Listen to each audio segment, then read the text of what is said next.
Hey everyone, Noodle here. I hope you're all enjoying my reviews of the Season 18 scoreboard items. I already covered the Raider Lodge, the Vault-Tec train car, and the wall-mounted ramps as they work, or rather don't work, with the new watchtower. Today, I thought we'd do something different. I picked 6 items from the scoreboard, and I will demo them and rate them as trash, treasure, or scam. Since I've been doing so many builds lately and showing off structures, I thought today would shift gears and focus on skins, displays, and defenses. So let's dive right in. First up, we have the Roadside Warrior Power Armor paint, which you can find on page 12 of the scoreboard. Unless like me, you already bought all of your ranks and got all of the items on the scoreboard, you still have a long way to go to get to this thing. But hopefully after this review, it will be easier for you to decide if you should even save your tickets for this thing or not. Here it is in all its glory. Now, I am not a power armor gal. I have 3 or 4 suits of power armor that I built for demos, but I don't actually use power armor. If you know my videos at all, you know that I like running around in my outfits, and I have a jetpack that doesn't require power armor. My carry weight is actually higher without power armor than it is with the way that my character is set up. So power armor sets me back. It's heavy, it's bulky, it requires fusion cores. I know many of you are fans. I know lots of you will be arguing with me in the comments below, but you know what? It's not for me. So the only reward that I never collect on any scoreboard is power armor paint. But I got this one. First time ever that I'm actually displaying power armor in my camp. Now that is saying a lot. I genuinely think that this is very cool and unusual and aesthetically pleasing. I decided to display my Roadside Warrior power armor in the Raider Lodge. It's not technically the same theme, but it's grungy and makeshift, very much like the rest of this camp. By the way, if you haven't seen the review of this Raider Lodge and the build of it and all of the reparations and the decorations that I've done on it, check it out. I'm gonna put the link to that video in the description. So for me, this paint is so unusual. I mean, granted, it's still just a paint. It's not like you're getting a suit of power armor, but power armor paints are kind of a big deal in this game. There are many collectors, and if you're one of them, I highly recommend that you get this one. It's unusual. I don't know if it will come around again. If you get to page 12 and you still have tickets, get it. I give this power armor paint a full thumbs up, and I'm going to rate this treasure.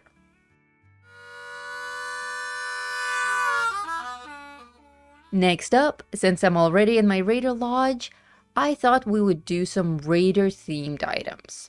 Let's start with the sheet metal barricade, which is on page 2 of the scoreboard. Probably on page 2, you can all afford this at this point.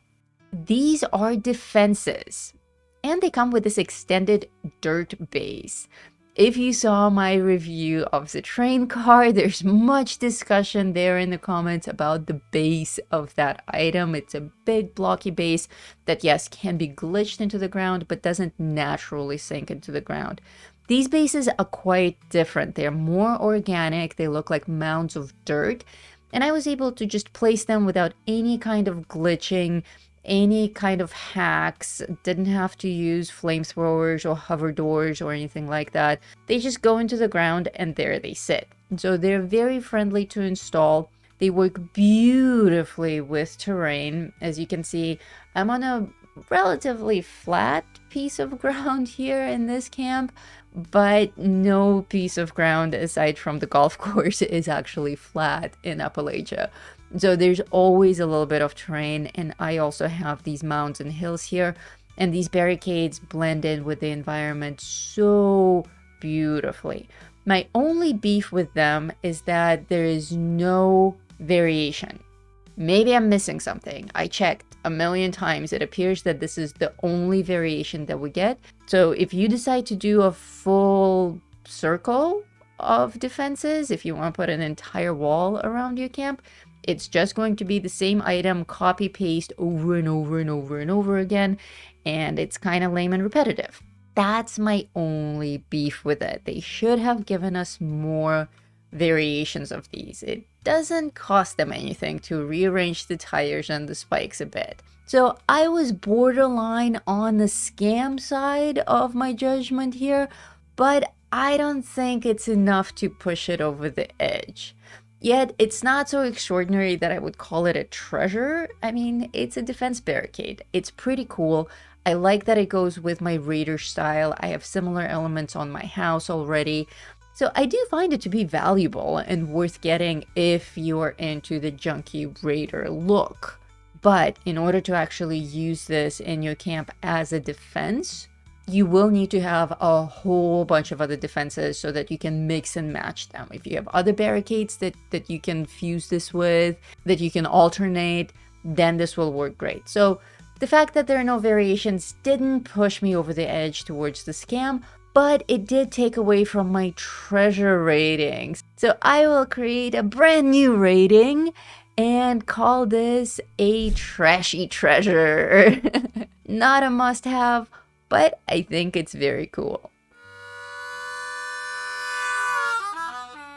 And while we're in this realm of tires and spikes, let's go to page 3 of the scoreboard, where you will find the wall spikes.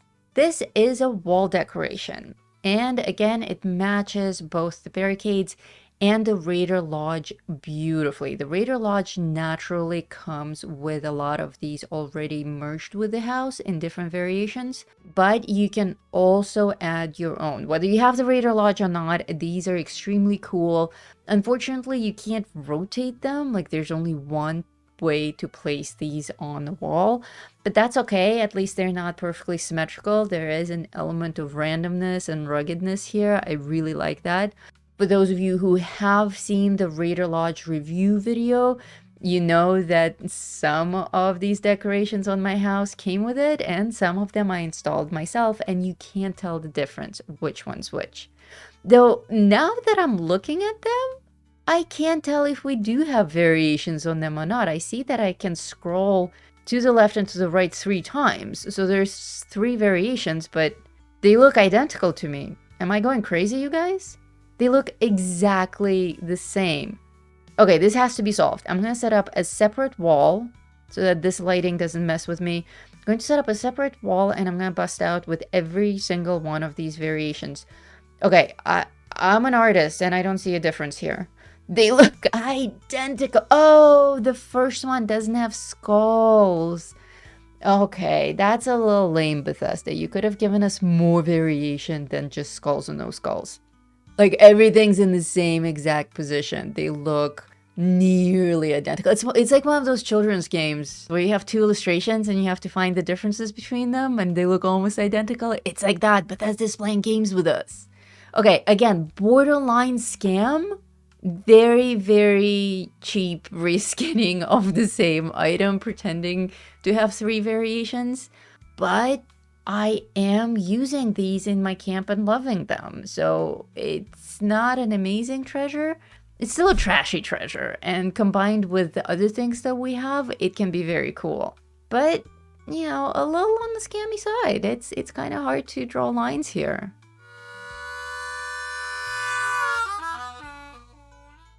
As I'm zooming around in camera mode here, you probably noticed this smoldering thing in the background.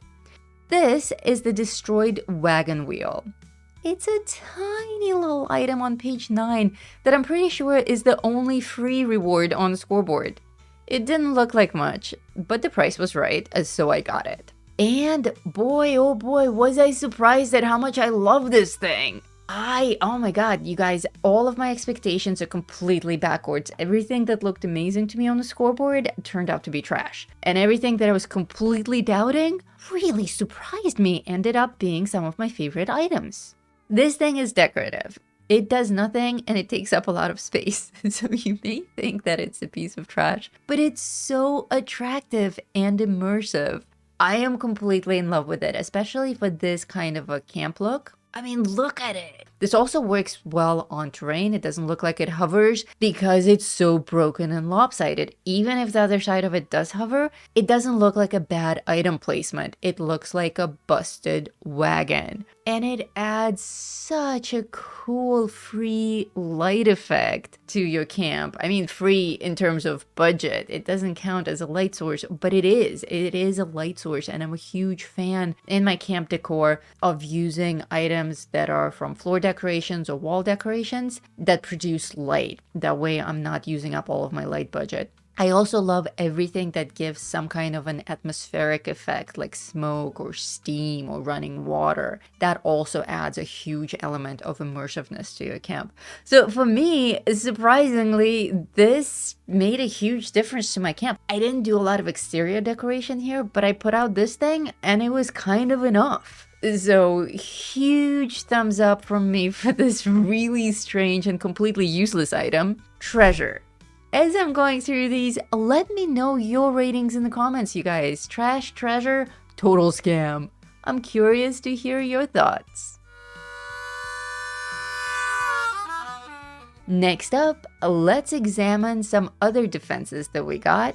The Blue Ridge Pit Stop Guard Posts. That's a mouthful. Not only is it a reskinned item, it's a renamed guard post. These are on page 4, and you can probably already tell how I feel about them. These are exactly the same as the guard posts that we already had. Exactly the same. Nothing is moved, nothing has changed. They even don't work with terrain in exactly the same way that the original ones don't work with terrain. So not only are they exceptionally annoying, but we had to pay tickets for them. And they're the same item that we all already own. Can you now tell how I feel about this item? Come on, Bethesda. You took the items that we all already had and slapped a Blue-Ridge-Caravan sticker on them and called it a reward. Okay, fair enough. A little bit of blue paint as well. Ooh, we should be so honored. Such a scam. Such a freaking scam. I am borderline mad at this thing. It's too funny to be mad at it. Honestly, like, don't we have this Blue-Ridge-Caravan sticker as a wall decoration? We can literally make this just by putting a sticker on the previous... Ugh, I'm not even going to talk about this anymore. Compare these ugly hovering things to the Raider spikes and how those merge with the ground. That's just gorgeous. Copy paste though they are, at least they look immersive and beautiful. This crap, oh, scam, scam, scam. And finally, let's end this on a positive note with an item that a lot of you have been waiting for, but I was a little bit skeptical about. The backpack display. This is on page 11. So still a ways to go, but I'll tell you right away, you probably do want to save your tickets for it. It's quite interesting and unusual. My original beef with this was that it's literally the Fastnacht mask display. They didn't change a thing, they didn't reskin it, they didn't make a copy of it. This is the Fastnacht mask display that is now called the backpack display.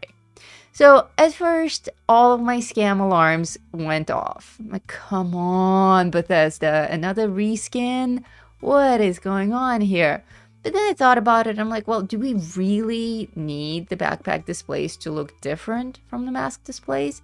It may actually look cool if all the displays are the same variation. Then you can have, you know, your backpack displays next to your mask displays and have them on your wall and pick and choose what you want to put up on them. Do you want to put up a backpack or do you want to put up a mask? There's absolutely nothing wrong with them. So just because an item is copied or reskinned, it doesn't mean that it's a scam. Then I thought, well, will backpacks actually look good on this? I think the idea of displaying backpacks is brilliant. We get so many cool backpack skins in our travels. A lot of events, a lot of seasons have special backpacks, collectible backpacks that never come around again, really super rare backpack drops. For instance, my little handbag with a bunny on it is super rare. I have a few others that are collectible. As I went through my backpack list today, I discovered a whole bunch that I didn't even know I had that are really cool. But you can only ever display one backpack at a time by means of actually wearing it. So while I love all these backpacks, I never really get a chance to look at them. So I think displaying them is very cool. Besides, we don't have any other trophies to display anymore. They took away our scoreboards. Those of you who have been here since before season 16 know exactly what I'm talking about. We used to be able to display our achievements on our walls, not anymore. With the new scoreboards, we don't have that. But the backpacks are rewards, and a lot of them are event-specific rewards, and it's kind of cool to display them as trophies. I think they look really good. I like that they're not stuck all the way against the wall, that you can actually see the backpack straps there. And I don't really have any beef with these at all. I think these are a beautiful way to display backpacks. I think backpacks should absolutely be displayed. This is unusual. This is fun. I love it. I'm going to give this full thumbs up again, and I will call this treasure.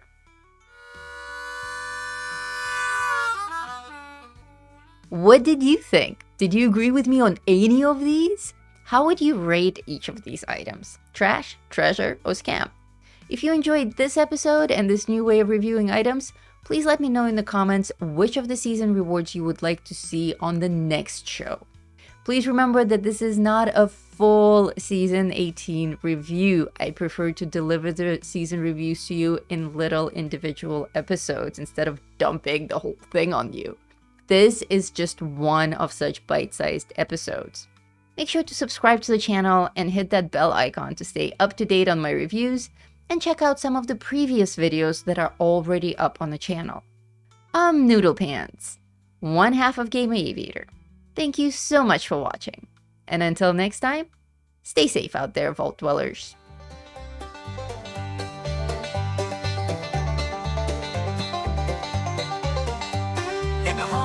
Virginia, where the shadows creep and sway, lies a land of rusted dreams, where the brave dare not stray. Appalachia, oh, it's a treacherous ride, with dangers untold and nowhere to hide.